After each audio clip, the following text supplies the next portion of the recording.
Good afternoon, everyone. And after that fascinating and really interesting session on women's rights, we have another very exciting session, and that looks at India Unbound in 4 critical areas: democracy, demography, digitization, and de-globalisation. Now, each of these 4 Ds, as these are called, there is a revolution of sorts that is happening across the country. And to discuss the challenges ahead, as well as the progress and maybe regress, we have 2 eminent speakers. Amitabh Kant, India's G20 Sherpa, former CEO of NITI Aayog and a secretary to government. And P.T.R. Thiagarajan, Tamil Nadu's erudite finance and human resources minister. P.T.R., I'm going to start with you on this. And let's look at the first D, and that is democracy.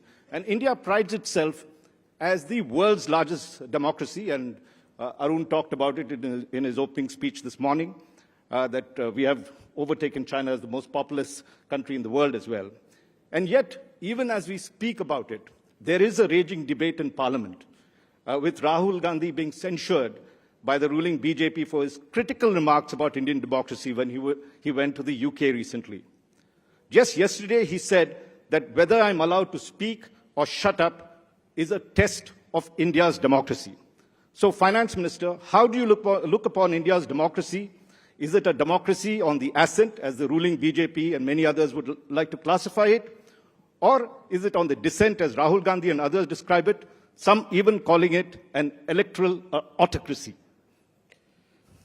Yeah, for me, I think democracy is at the heart of everything, right? I mean, if we go back, and I don't want to sound partisan, so I'm going to talk more philosophically. I'm happy to become partisan if you ask me the right question, but right now I'll say, I think it is now beyond doubt that democracies where you have strong, independent institutions, where there is a vibrant opposition, where there is accountability, this kind of a democracy, high rates of growth, and good social progress go together. I think that's beyond doubt. There used to be a question, does economic activity drive institutional kind of superiority or the other way around? I think right now we know it's not a chicken and egg problem. The more you have robust, independent institutions, the more you have a vibrant opposition, the more there's accountability, the more likely that you are to get not just a better society, but also a better economy, faster rates of growth. From that perspective, I would have to say that it's not a subjective opinion on almost any scale anywhere in the world that our democracy has not been progressing in the last few years, probably regressing. Institutions are becoming less independent, more kind of aligned with the central axis of power. So I don't want to get into instances, but broadly, I would say that the quality of our democracy leaves a lot to be desired and is going in the wrong direction. But let's also get you on what you so-called partisan, but let's see your views on Rahul Gandhi and what he said, and should he be censured by the BJP on this? Look, I don't think any party gets the right to censure, right? Either the speaker censures, and usually that's for things that are said in the House. What is said outside the House should be kept outside the House. If you exceed the parliamentary code inside the House, the Speaker has the right to make a censure. You cannot take comments made by somebody outside the House, bring that into the House and start making an issue of it unless you list it as a debate and get everybody to speak. Just because you have a majority, you cannot decide what is an acceptable subject and not an acceptable subject to be debated in the People's House. Right? There has to be some norm. And what is your personal views about Rahul Gandhi and what he said? Do you think they were defamatory of the country? I will restrict myself. Democracy. If it is a democracy, there should be equal opportunity in the House, and the censure or lack of censure should be for things that are said in the House. Why should I opine on anybody else's private statement outside the House? Every citizen is entitled to that. That's not subject for political debate, right? At least not in the House, outside maybe. But you didn't say, do you agree with him or not? It is not my job to have an opinion of what he says. I'm telling you the quality of our democracy is deteriorating, and that's unilateral in most assessments. This particular instance, I don't see it's my job to comment. It's not my day job as a minister, right? Okay. All right. I'm going to come back on to you on democracy. But Amitabh, let's bring you in. You are negotiating with 20 countries under the G20. And you've dealt with both democratic countries as well as autocratic countries in this.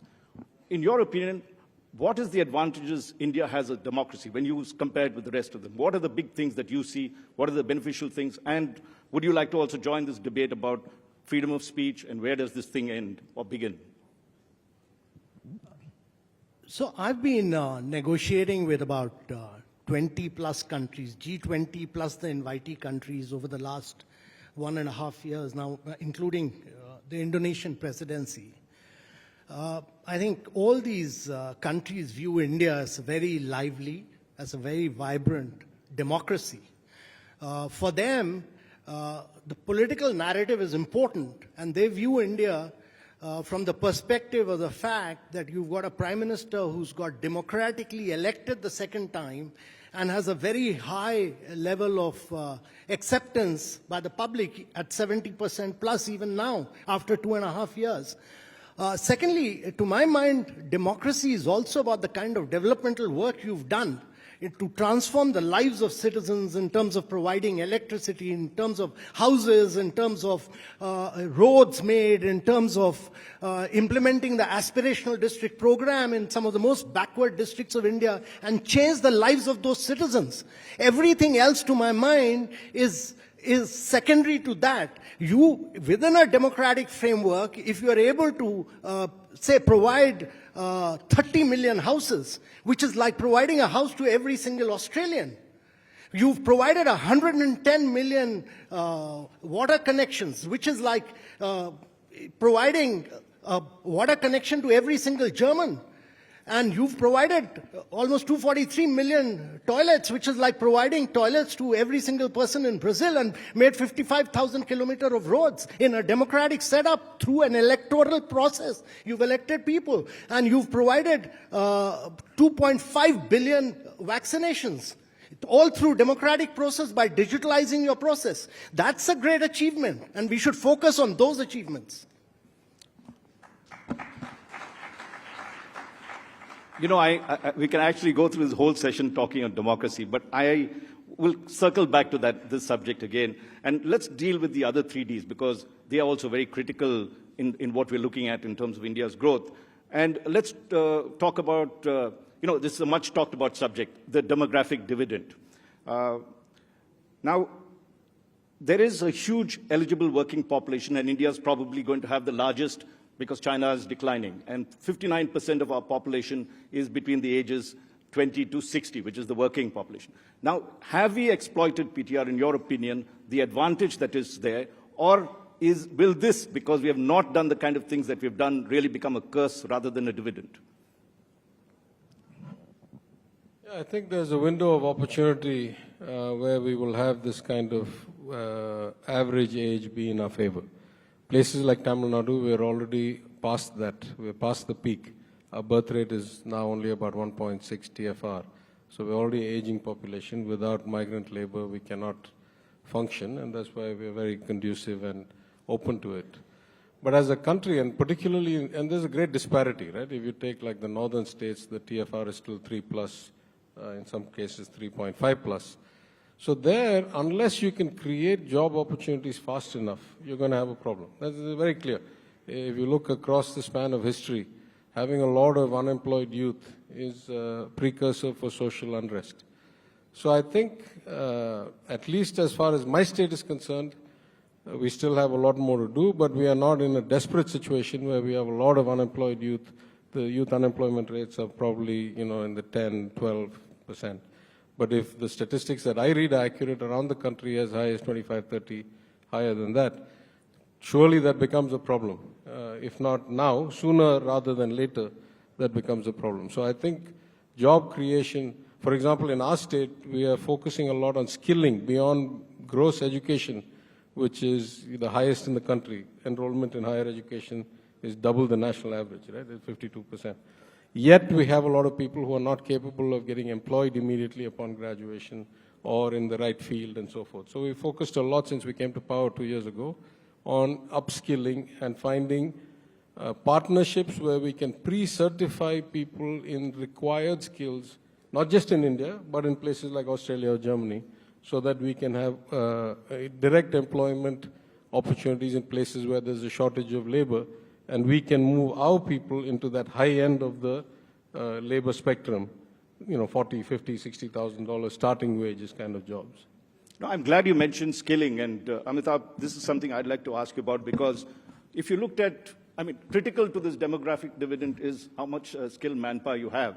And if you looked at the statistics, it shows that compared to other countries, India has barely 3% of its total labor force that has done some kind of vocational training or the others. Whereas if you look at China, it's around 20%, and as you get to developed countries, 40% and above. What does India need to do? You were head of NITI Aayog. You had handled a lot of these issues. Why haven't we moved quickly enough? Because the demographic dividend, according to experts, began from 2010 onwards, and we knew it was coming. Did we fall behind, and what needs to be done now? So Raj, important point is that out of a population of 1.4 billion, we still have a billion plus people below the age of 35, and the demographic dividend, if you look at entire India, the average age will be about 29 right till 2070. So you will have a very young India. But critical to what you said is that you need to create formal jobs. You can't be growing at very high rates of 9 to 10% with 42% of your population dependent on agriculture. So you need to move population from agriculture to very sustainable urbanization. And I'm a great believer that urbanization creates better quality of life. It's a center of innovation. It's a center of growth. And it enables you to create good formal jobs. It's very, very important that many states, and particularly the eastern part of India, need to do this manufacturing-led urbanization. And that's very critical in the days to come. So many of these things, to my mind, improving learning outcomes, health outcomes, the government of India has done a lot on several of these issues in terms of a new education policy, but we must realize that several of these subjects are state subjects. We are a very large country. We are bigger than 25 countries of Europe. Every state has to deliver on learning outcomes and health outcomes, and much like the southern part of India has done. And these states need to excel on skilling. Because that's a massive opportunity, and they need to really push the limits on good manufacturing-led urbanization, and that will create the right quality of jobs. But there's a massive opportunity of actually providing 25 to 30% of the workforce of the world by 2070 to the rest of the world from India. And that's a massive opportunity in terms of skilling. Now, shouldn't, you had mentioned that skilling is education is a state subject. Shouldn't industry start moving on it? Shouldn't there be this matching thing that's to happen? And look, the Modi government is now going to be 9 years old. They actually did a good thing by combining human resources with skill development. Otherwise, they're separate ministries. Why hasn't that worked? I mean, it's 9 years, and you should have had one generation coming out from that, or many, if you're just doing vocational education. So the objective was that when you train people, you skill them through the private sector, through the industry councils. The objective was that the private sector will pay a higher wage to the skilled worker rather than the informal worker. And industry should pay that because you're getting a skilled worker. That ability of the industries to pay a much higher wage level to the skilled worker hasn't actually happened in reality. And I think it's for the industry associations to really push for that in a very big way. Because a person who spent time on getting skilled must get a higher wage rate. And that is what has happened in Germany. That is what has happened in all areas, in all countries where skilled workers were really used as apprentices in the manufacturing process. No, I mean, we could have also dealt with this in much detail, but let's move to the third D, which is digitization. And here, India certainly leaps ahead of others in terms of bridging the digital divide, and we've seen that there's this old saying that earlier we used to have more temples than toilets. Now we had, and then the stage came where we had more toilets than temples after the Swachh Bharat scheme. But now we seem to have more mobile phones and cell phones than toilets and temples. So there is a revolution that's there. And Amitabh, maybe you could begin, and then P.T.R., I'll get you onto this. How can we leverage this phenomenal thing that's happening? And where's the great advantage we have? So, Raj, my belief is that it's a remarkable story. It's very unlike the big tech model of United States, where Google, Microsoft, Apple led the revolution, but they own citizens' data. It's very different from the GDPR model of Europe, where they laid emphasis on privacy, but not on innovation, and therefore innovation has got impacted in Europe. But in India, we built up digital identity for every Indian. And between 2015 and 2017, we opened 500 million bank accounts. That means 55% of the bank accounts during that period were opened in India. Every second bank account was opened in India. We seeded the digital identity, Aadhaar, and your mobile number to that. And therefore, Indians started doing fast payments from their mobile. I've not used my debit card, credit card. I've not been to a bank. I've not used my ATM machine. For the last 4 years, my mobile is my virtual bank. And India does 11x more digital payments than what United States and Europe does. We do 4x more digital payments than what China does. It's a huge story.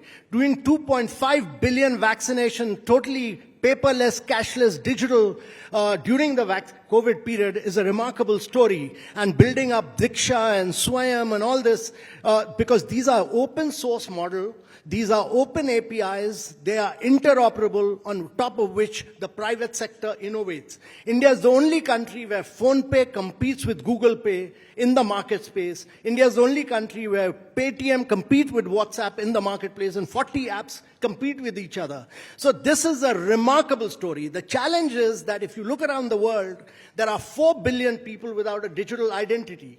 There are 2 billion people without a bank account. There are 133 countries which do not even have a digital payment mechanism, a fast payment mechanism. And this model which India has built up, to my mind, is the future of the world.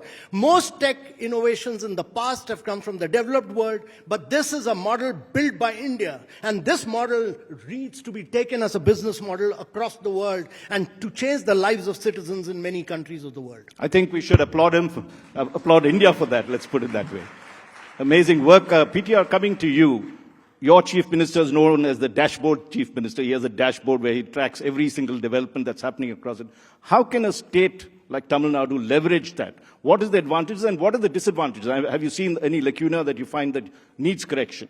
Let me answer this more as a former banker than anything else. While I agree with the notions and the ideas that my friend has stated here, in the parliament, I think a few days ago, there was a reply that the cash in circulation today is twice what it was at the time of demonetization, twice in actual value.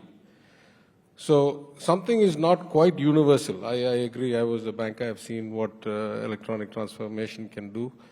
It is as good or better than in any other country. The RBI has a lot of credit for this. This was true even 10 years ago. The payment model in India was, or 20 years ago, better than most countries. Where we have a problem is there is still a divide, and that is in a state like Tamil Nadu, which is the most urbanized state in the country. 50% of all people live in cities, and yet we don't have as good access. We are just going to announce in this budget a special program to provide last mile access to the villages and to everybody. So first of all, access is not universal. Second, a lot of people don't have the basic kind of capacity. So we've moved a lot of our things online. You see, when you have a lot of people-to-people interactions, there's room for rent-seeking, malfeasance, all kinds of complexity. So we moved a lot of services online, including getting like your life certificate for your pension, including getting your other government documents and so forth. And we found some people just don't have the capacity to reach through the online portal. Particularly the older, poorer people don't have access yet. So we have now found mechanisms to take the service to their house. So, we have to be a bit thoughtful. There is still a digital divide, maybe not nearly as bad as it used to be. But in our government, we are trying our best to first get everybody online, second, move as many services as possible online, and remove the need for physical buildings, for personal interaction, for any kind of downside that arises from it. But I think somewhere in the total payment model, as good as we are, we still need to get a lot better because the volume of cash, for example, let's give the contrast. When I was a banker globally in Kenya, when Vodafone announced the M-Pesa, within something like 5 years, 65% of the economy was transacting on one platform. Right? So I think that level of reach we have still not got, so there's room for us to improve. particularly through inclusion and better access and training in remote areas. Urbanization will fix a lot of problems, but you'll always have rural areas. So you still got to have some program for that. Well, I could have continued, but we have barely less than 5 minutes for the fourth D. And I think this is a very important D because we are looking at a massive trend, they say, of de-globalisation. And many thought it was because of COVID, but studies show that even before COVID set in, you had this process of de-globalisation happening, starting from 2011. And the economists talked of it and called it globalization. More currently, we are not looking at a total de-globalization, but maybe a regionalization that they call it. So Amitabh, you've been dealing with G20 countries. This is something that India is very, India has advantages. It has just moved into the globalization phase, wants to benefit from all the foreign exchange that's coming in, plus the supply chains. And yet, there is a regressive movement. Countries are becoming insular and protectionist. What does India need to do? Raj, I'm a believer that India needs to grow at rapid rates. We need to grow at 8% plus for the next 3 decades, year after year, to be able to lift a very young population above the poverty line. But that would require us to be productively very, very efficient, become very competitive, and penetrate global markets and exports. So what has happened in the world is that the global value chains have got disrupted. And the global value chains were very coupled with one country.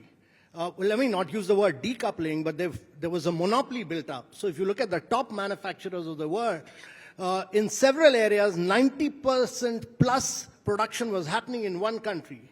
Now, because of geopolitics, there is going to be a breakdown of that. And therefore, this is also an opportunity. This is a huge opportunity for other countries, including India. And India has demonstrated its ability to attract investments. Our FDIs have grown, Apple, Samsung, all of them are manufacturing. So we need to get into sunrise areas of growth. These are the areas which are going to drive economies of the future, whether it's electric mobility, whether it's battery storage, whether it's mobile manufacturing. The whole world is going to see a massive amount of disruption in a vast range of sunrise areas of growth.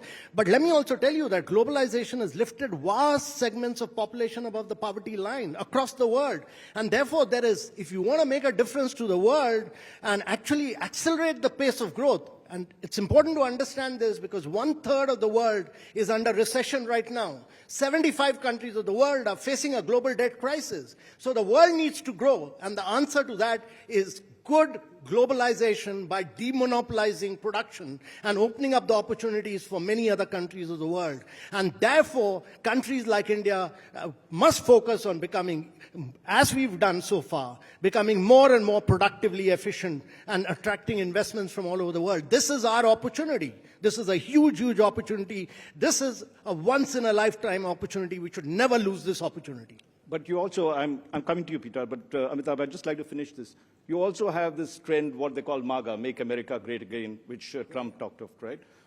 And we also have Make in India, and if we try to make an acronym of that, it would be MEGA, Make India Great Again.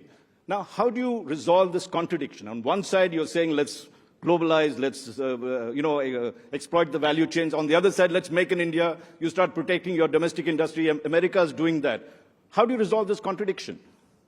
Let me first say that when Make in India was designed, and you go back and look at those principles, it was never meant to be protectionist. It was meant to make India competitive and make India a very integral part of the global value chain.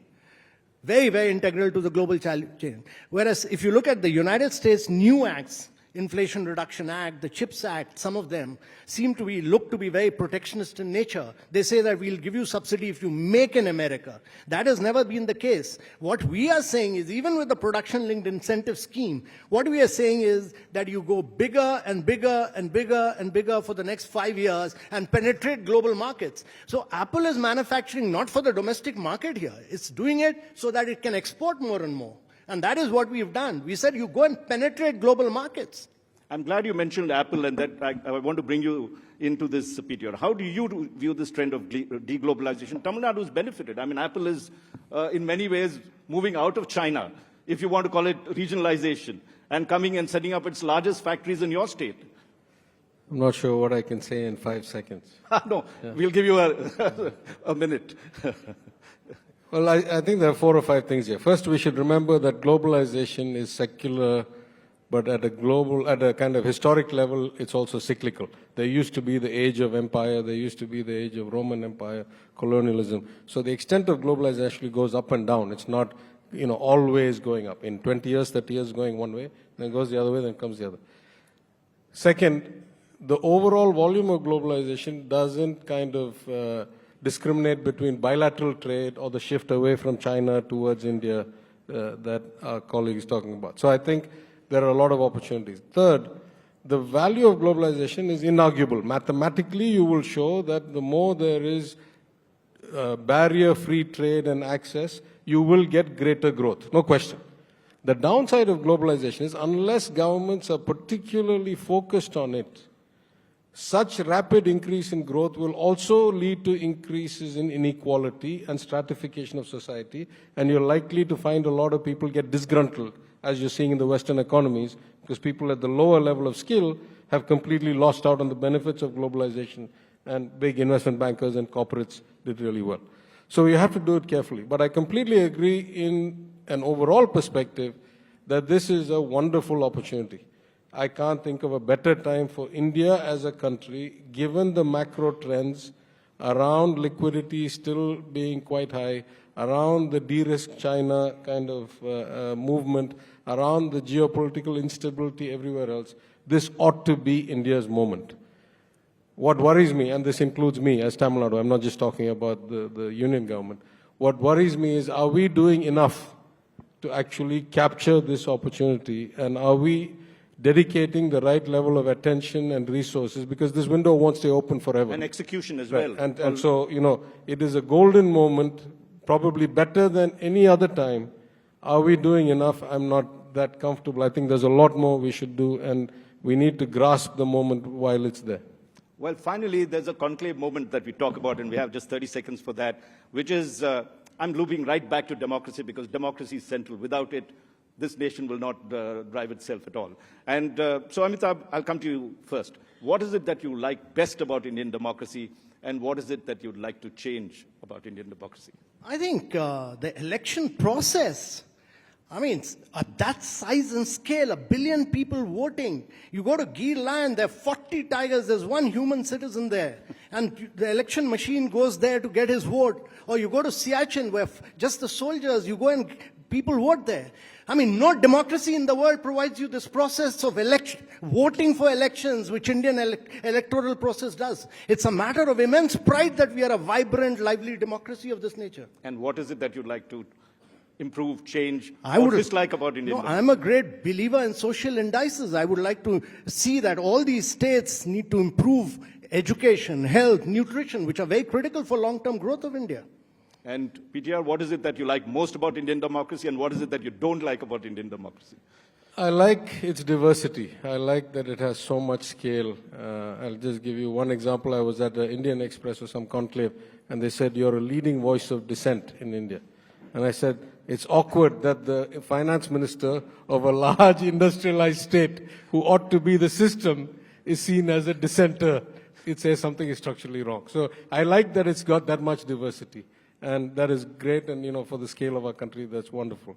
I would like to see a lot more independent, strong institutions including people like me, accountable, holding all those in power accountable to a greater degree than we have now. Well, ladies and gentlemen, we've run out of time. Let's give them a very warm round of applause for this. Thank you so much. Thank you, Amitabh. Thank you, P.T.R.